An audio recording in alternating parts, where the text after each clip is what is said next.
to the Stellar Show here on Fayette County TV, Channel 77, inside the Stellar's Collectible Shop in the Uniontown Mall with Sheriff Duke, Ken Philbaum, and store owner Victor Mullick.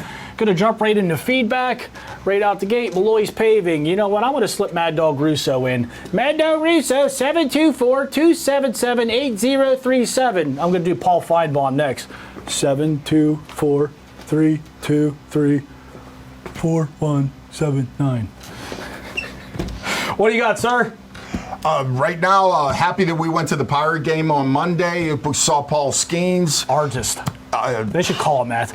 Getting older, I had to leave basically in the sixth inning. You saw every pitch. Yeah. You saw the show. It's really good to watch Skenes right now working in curveballs and off-speed stuff. That's so critical for him to become a Cy Young contender, is he's not just throwing 101 miles an hour. See, you know what? I thought you were going to be happy because, it's coming. Here it comes. You were so happy because you did pretty good on the app. You were gloating to your buddies.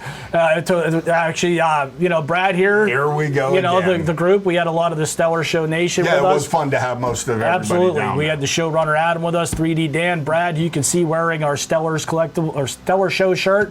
I think you have Stellar Collectibles merchandise too. Either way, Get a Stellar Show shirt and get a Stellar's Collectible shirt. That all aside, so there was a fun. We might have to take this up with. I already know where the sheriff Duke here, where he's at on this. We might have to take this up with our solicitor Doug Sepik. So for those out there. I figured I'd get in on some action. Gambling's not really my thing, surprisingly, but I wanted a piece of this. Victor, he's not going to throw over 99 for the first pitch. He's going to lead off with a curveball. And I come at him like, no, he's throwing heat. He's coming in over 100. So I was over 100. You say under 99. The pitch came in at 99.7, which as it should be my dollar. If you round, it's closer to 100. What does rounding have to do with you were over 100? He went over 99. Was under 100. He went over 99. Now, granted, he was under 100, but he was over 99. This is what I have to put up with. Yeah, right. You know what? I should send a constable after. I might send the sheriff to go get my dollar. Well, the worst one was later in the game in the third inning. FanDuel threw up could Paul Skenes strike out three have three strikeouts in an inning. I feel for you on this Skenes comes in. I bet $5, which would have paid 62 something. Strikes out the first guy, strikes out the second guy. Third guy grounds the ball to first base. He gets up 0-2 on their ninth batter, throws him a pitch. He basically does this. The ball pops up. Grandal does this and catches it, and I lose the 62. And then Skenes struck out the side the next inning. You know what? That game it was not my night to win money. Oh, friendly reminder, 1-800-GAMBLING. It was a $5 bet. You know what? That's how they get you. If I won that thing, I would still be talking about it in show 37. Until they sponsor us, of course. Yeah. So, hey, that game took place on June 17th. And while we were there, we had a fun conversation reminiscing back on the 30 for 30 June 17th episode, which is one of the great ones of all. It really is. All the different things that happened on sports that day. Actually, that episode was also how I laid out and formatted my summer of 2010 DVD prank that culminated with me co-hosting the Fedco Phone Zone, which I know they're out there on the, they're out and about. They're hard to come by if you got one. But anyway, that being said. Yeah, that was OJ. Yes, OJ made his greatest run on this day 30 years ago. The New York Post from when he was released. This was the verdict paper. He ran better behind a Bronco than he did a Bill or a Trojan, that's for sure. And I do believe, Jim Braxton was one of his fullbacks. Was from Connersville. Yes. Not to be confused with A.C. Cowlings, who drove that. Yeah. Hey, either way, OJ ran great behind both of them. And on that day, you had the parade for the Rangers. Arnold Palmer. Yep. I think Griffey was chasing his, keeping his home run streak alive he had going. Game 6 of the NBA Finals, and I think Bill Clinton inaugurated. No, that was 94. Kicked off. Oh, yeah, World Cup. Yeah, all in one sports day. I feel like we're missing something, but whatever. You know what? That's one of those ones I don't mind plugging to watch because that was great work. And the super fans should be happy because we're talking about OJ. So, and anytime I see all sixes come across my caller ID, I'm like, oh, here we go. He's got a real thick New York, Brooklyn accent. Could be Tony Danza just getting back at me from some work I did on his show years ago. Well, just some emails and whatever. But anyway, he rants nonstop on Caitlin Clark. And I'm like, oh, here we go. Oh, okay, I know where this is going. Caitlin Clark. Give the girl a chance. You guys got a gold mine sitting there. Don't beat her up like you did Crosby. I know you disagree with me on that, but Adam agrees with me that the league beat him up. Even Paul Skenes had a thin strike zone early. I'll agree with you on Skenes. Yeah, but no, Crosby, I mean, they had him wrapped in bubble. Oh, that's so bull. No. Look, those I was older at players those games. treated Crosby the way these guys are treating poor 20 to 25 Clark. games. But you may have something with Caitlin Clark here. I haven't been watching, and honestly, like, I could care less what Stephen A. Smith is doing when it comes to this. I guess this is all he talks about. It's all over. Okay, I'll take your word on it because I got better things to do with my time than listen to those guys. But no, you know what? I'm still a believer. Me personally, I thought she should have did that 3-on-3 league. I don't think does her game translate to that. I think they were going to give her $5 million if she went and lit it up. I was only going to draw more eyes to the WNBA when she went there. But what the Dream Team did back in '92 for men's basketball, this group could do for women's basketball. There's an argument to be made for that because this group, look, I'll take your word on it. She puts people in the seats, and if you put her on the Olympic team, and she brings people you could to the have TV. a revolution there, not to the level that Jordan, because you had Jordan, Bird, Magic. You go through that Dream Team list, that's unbelievable. Even though this is bringing eyes, the UFL actually got better ratings than WNBA and also the Stanley Cup. There's no way. Yeah. You watch the UFL? I didn't watch it. I'm just telling you. do. Well, you know what? I got that. I keep track of the XFL part of it because I got an investment there. You're talking about worthless television. No love for the UFL from me. I'll watch Caitlin Clark. So you know what? Well, before we close this up, let's talk. There's still a chance to get in on your friend Zane here. The Zane Break Iron thing, this is probably going to be the last chance it will be here at the Uniontown Mall, the Memorial Ride for Zane. It's on Saturday the 29th. You show up at 11 and register here at the mall. Yeah, seriously. This is going to be a big deal, a big thing. Absolutely. And look, if you can't make it, there's still ways to contribute. Yes. All right, thank you. Thanks. Hi, I'm Ashley with the Fayette Chamber, here with another ribbon cut. Today we're at the Community Action Shop Through. Look at all they have.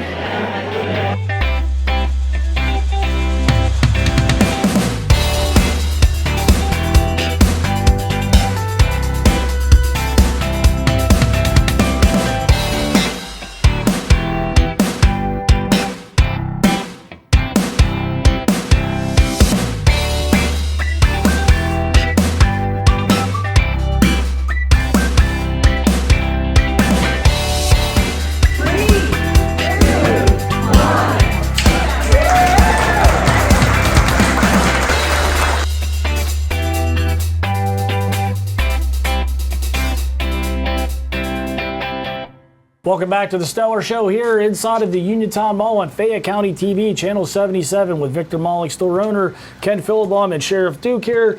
We're going to get into Caden's favorite segment, and we're gonna chase that DeCenzo card that I got for the family from the Topps Desert Shield. And because we get requested to open up this vintage movie stuff, we got Raiders of the Lost Ark. So since you're in the gambling mood, you see this is sealed, right? Yeah, sealed. You want to bet $1 there's a Frank Thomas in here? Just how are you going to get out of this is what I'm trying to figure out when I bet with you. There's got to be an escape hatch in there. Straight up, I will bet you $1 that there's a Frank Thomas in here. Actually, how's this sound? It's the top card. Yes, it is. Okay. Yeah, well played. Finally. Yeah, you win this round. Yeah. You still owe me $1 from the other night. That's going to arbitration. Well, so your Caden's got a Frank Thomas coming. Field Plantier. This is the set that had the Desert Storm Chico cards in it back in the Lynn. day. There's your. You know what? You mentioned about him being in the Hall of Fame, I think, the one week. He was the last person to retire, receive a Hall of Fame vote, and then come out of retirement. Jose Rijo? Yeah. Like he retired, 91 or 92, and then he came back briefly around 97, 98. Is that Kruk? No, it looks like Kruk. Yeah, he needed to eat a little more to be Kruk. So we're also looking for Chipper Jones's rookie. I always loved that picture. You know what? This set, like, there's really not a lot of good cards in this set, but they took some really good pictures this year. Well, this is a big pack. Ricky Henderson. This is actually over at Lavalier, Spanky. Actually, isn't too bad of a pack here. Desert Storm cards back there somewhere of him. Oh, yeah, that's right. You did. I think you had a Carlton Fisk. There's another. Look how nice the Fisk picture is. Yeah, they took some real nice pictures. That Benito Santiago kept going for the foul ball that. Matt Williams, boy, batting after Barry Bonds. He had it made. And look how nice the Smith is. There was no gum in there. Huh. Okay. Fair enough. I stand corrected. So I'm only eating one this week. Let's clear the deck. Clear the deck. Cannonball coming through. All right. So Raiders of the Lost Ark. What year is this? 83. So 41 years. Is that the first one?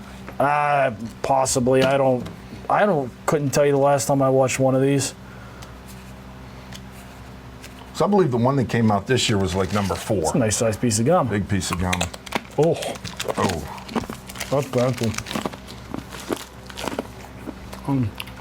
Yeah, unless you're a fan of the movies, some of these cards just don't make a ton of sense. Well, I agreed. I honestly enjoy the card, but there's no stickers in here. Yeah. Raiders of the Lost Ark. Right, big piece of gum. Okay, so what do you got next?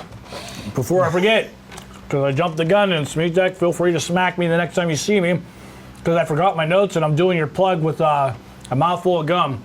The Inzer Valley Farms, get on social media, check the event calendar. I know he's got some yoga going on some evenings over there, and Happy Bean Coffee's been popping in. They have some good stuff, so check all that out over at Inzer Valley Farms. Weddings, you can get married there. Feel free to do that. So that being said, let's get into the mail day. So we're both going to butcher his first name, but Marcano. Tupacata.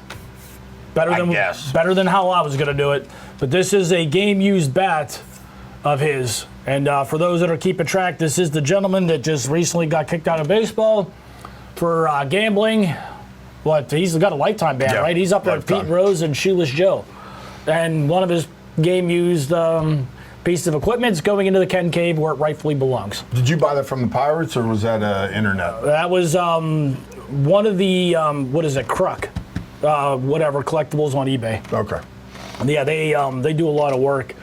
So what was the final value of how much you pay for it? With shipping, it was a little over 100. Was it cracked? Yeah, you got the crack right there. On it. Yeah, but it is what it is. So yeah, that actually. Game-used bats are fun. Sometimes they're a little too expensive for their own good. Yeah, but you know what? Being that this guy got a lifetime ban and he was a Pirate, I had to have it. Speaking of that, last year when we went to Pirate games, didn't they have a booth set up inside the stadium with that stuff? Yes, that was run by Hunt Auctions, and now it's Fanatics took it over. It's still set up. It's at when you go up the escalators, you have to go back to the right. But that one Not was. back to the left. Hunt had like 3 of those stations inside the stadium, didn't they? No, they just had the one. Just the one, because I remember the garbage can full of the bats. Yeah, well, it was spread out in a big area. Mm-hmm. So that's definitely something that's changed down there. So I wanted to follow up before I forget, because it's easy for me to do that, especially with this character taking up a lot of my attention.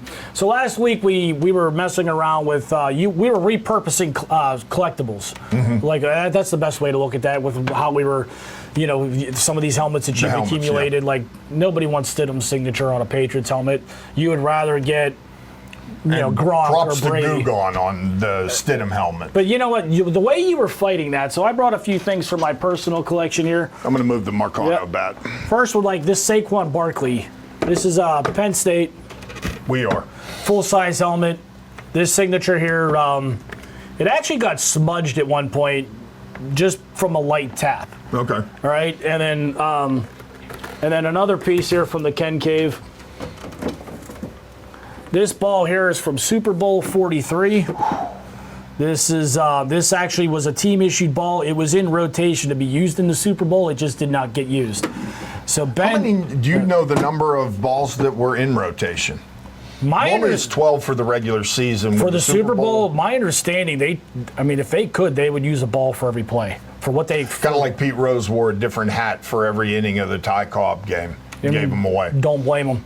But like even like this here, so this Ben signature on this Super Bowl 43 ball, if you look close enough, you can see Yeah, it's right on. it actually smudged on the case, right?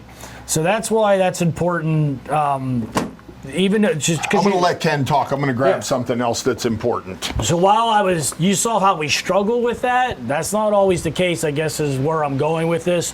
So just because you saw us struggle with, Jared Stidham's signature, like sometimes like that Barkley, like I said, I bumped it and it smudged. This here, because it got bumped around in this case, now the signature is still good, but it bumped, like I said, you can actually see on the case there that it, And that gives a person who wants to purchase that the ability to knock a bunch of money off of it. Look closely on this one. I had a customer come in. You're familiar with who he is. His name's Adam, and he is a Rams fan. Well, he was going to be. Hold on. To be a customer, you have to spend money.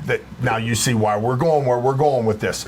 This was signed by Cam Akers. He badmouthed it. He said if I could get Cam Akers off of this, he would buy this helmet. I'm here to tell you that when you try to take the autograph off of a flat matte helmet, nail polish, goo gone, everything I could possibly try on this. Had a friend, Jack from Jack Malloy's, his wife took it, tried to do some things. It will not come off. Oof. Yeah, Cam is stuck on this for good. I think he knew that, and that's why I thank Mrs. Malloy for trying. For the record, Adam, and I know you'll see this, the reason you told Victor you would buy this if he got that signature off is because you knew he wasn't getting it off, and it got you off the hook. Yeah. We know all the tricks. So I'm going to give this helmet away to somebody instead of letting you have it. Anyway, so I did defeat on the flat mat. When you have the glossy shine on the helmet, the Goo Gone works really well. No, it doesn't. While we're doing some follow-up. And if you have any ideas on how to take that off of there, leave me a message in the comments on YouTube. Yeah, I'm tapped on that one. But so we're kind of just doing some catch-up with this segment here on previous segments. So you got some feedback from PSA for some stuff you sent out. Okay, what's happening with the store is I'm on basically a bi-month rotation of sending out to PSA to grade. As a member of the silver community, I guess you would call it, I spend $200 a year on that to get better prices on some of the grading. This submission was 20 cards, $16.99 a card. What I'm showing you here is when you hear people say that they upcharge you, here's a prime example of that. The very first one on the list is a Mike Trout PSA. It came back at 10. I received an email a couple days ago that said I had to have approval. They had to have my approval to upcharge me for the PSA 10, and it went from $16.99 to $74.99 for the PSA 10 of his. The 9 stayed, the PSA 9, I sent 2 of them, stayed at $16.99. I got to ask a question real quick. Go ahead. So if you weren't willing to pay that upcharge, does that make it a PSA 9? Or do they not grade it? I think they keep it. Well, no, they actually would send it back to you because when you look at the list of things, the steps that it takes, it stays in assembly. Assembly means it's not in the holder yet. So isn't the point of grading to authentic? Well, if I recall correctly, PSA originally got into grading cards because, 30, 40 years ago, there was way too many counterfeits on the market. Right. So they got into grading what was real and what wasn't. And then this escalated into, well, this is a 1, this is a 10, this is off-center, yada, yada, yada. So I'm just kind of a little... It's hard to believe you see it the way it is. Okay, but... When this happens, that their number is worth that much and they can charge you for what their opinion is. And charge you more when they feel their opinion is better. Well, it doesn't even make sense when I say that. Well, that's kind of where I'm at. Calm down, bud. So I'm because this is more in the cartoon world until it actually happens to you. Now, the problem I have with this is I got a few. The Trout right now, the comps on eBay, the last 2 that have sold are $850 and $950. So they're figuring this is an under $1,000 card. Okay. Which they're taking 10% of that away from you because you graded with them. So they're telling you they want, what, $75? That's what it says right there. Okay. $74.99 so more or to less, grade that card. They want, for them to say that's a 10, they want 10% of the value. Yes. Now imagine if you had a card that was Jordan rookie. Do we need to reach out to the solicitor on this? Somebody's going to someday. Solicitor. I'm sorry, Edgar Snyder sounds good too. Well, you know how to dial 1-800, I guess, right? They don't want that man. Only unless he gets money for you. But no, getting back to this, the rest of the cards, what I don't understand is how a Mike Trout, who is basically at the end of his career, he is a Hall of Famer, but his interest is slowly going down, where there's a Patrick Mahomes on here that is a rookie. It is in his college uniform. It's a big man on campus, which is graded a 10. Mahomes rookies sell for ungodly amounts of money. Why wouldn't that one have had the upcharge on it? I'll be honest with you, this is one of the reasons I prefer Beckett. I've said this. I'll give this advice as much as I can. Someone informed me a long time ago. I mean, if you don't have deal a with college both, for the degree, record.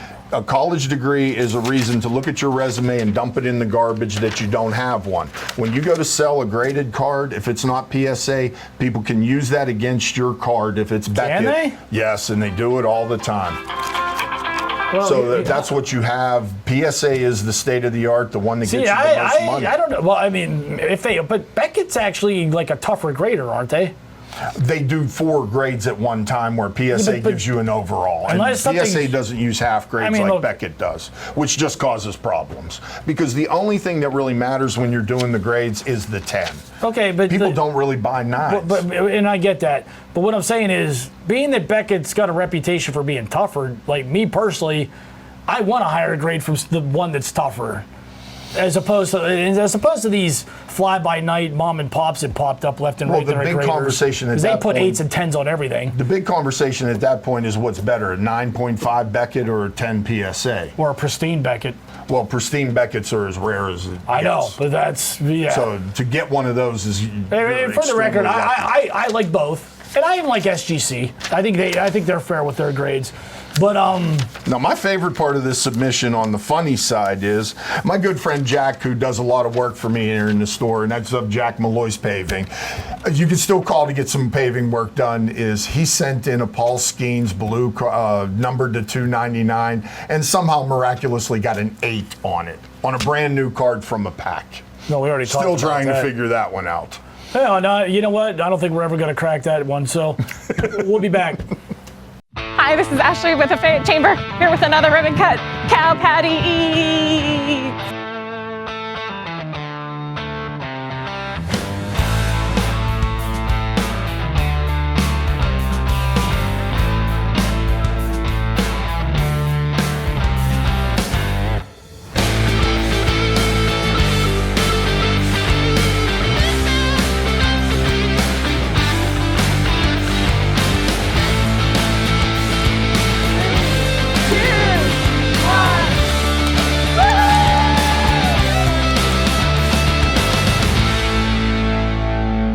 Welcome back to the final segment here, the Stellar Show here on Fayette County TV, Channel 77. Going to jump into, let's get a friendly reminder, Iron Rock Tap House of Greensburg Idol for the next 10 weeks. Don't go on July 4th because that particular Thursday they won't be there. But so the next 10 Thursdays starting on the 20th of June, Iron Rock Tap House for Greensburg Idol starts at 7 p.m.? Mm-hmm. All right, so check that out. And also don't let me forget Fayette Friends of Animals.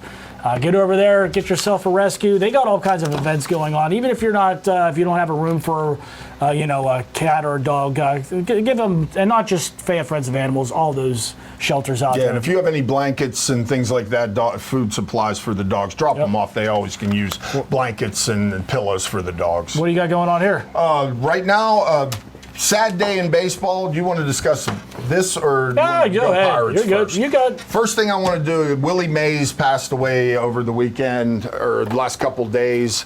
And I have a couple really cool things signed by Willie Mays here to talk about. One of my favorite things to do, I'm a big fan of Barry Bonds. Of course, Willie Mays is his godfather. One of the best things you can do as a sports fan is go read the Wikipedia page on Willie Mays. It's 29 pages long. There are things in here this guy did as far as baseball goes. No one will ever do again. 70 years later, people are still trying to, recreate his catch. Well, he hit a home run in every inning of a game all the way up to 17. He hit a home run in the 16th and the 17th inning. Both of those had to be walk-off home runs. The statistics, he was a 24-time All-Star. This stuff is here in the store. So to get to the 17th inning, he may have homered in the 12th and 15th also. No, it was a different game Different altogether. time. Okay, so that makes it even more impressive. I think back about 10 shows ago, I told the story where it was a 0-0 game.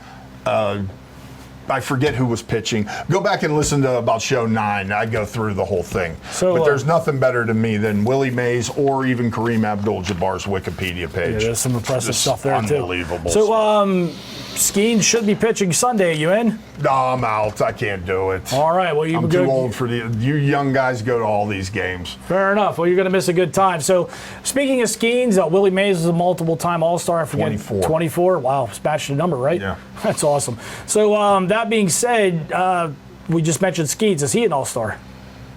I believe to be an All-Star, you should hit 10 wins. And I know he came up late. It's the Caitlin Clark thing. Why wouldn't you put him on there?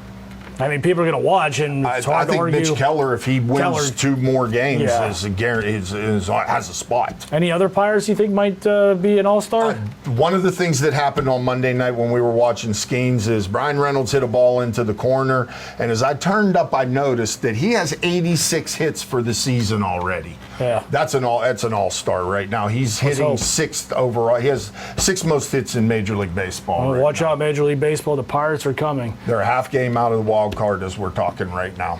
All right, so we got that covered. Before we pitch to Rise Wrestling, I got one more thing. Last time I did what happened on this date, there's an interesting video that you're going to see right now on YouTube. We're on like every day, but go ahead. Anyway, what I did was on this date, today is June 20th. This is the anniversary of what's his? Usain Bolt. It's Usain Bolt and Jesse Owens. Jesse Owens ran in the 1936 Olympics a 10.2 100-meter dash. The video you're going to watch right now is what it would be like if he ran against Usain Bolt, who has run, the current record is 9.58. As you're watching this is the most ridiculous thing I've ever seen. And the part about Jesse Owens that's amazing is he basically ran it in church shoes with little spikes underneath on clay. And right now, the female fastest 100-yard dash is Florence Griffith Joyner at 10:49. Jesse Owens is still faster than that today. All right. On that note, anything else? I got nothing. All right. Rise Wrestling is next. How could I forget Jesse Owens? I sat here all morning.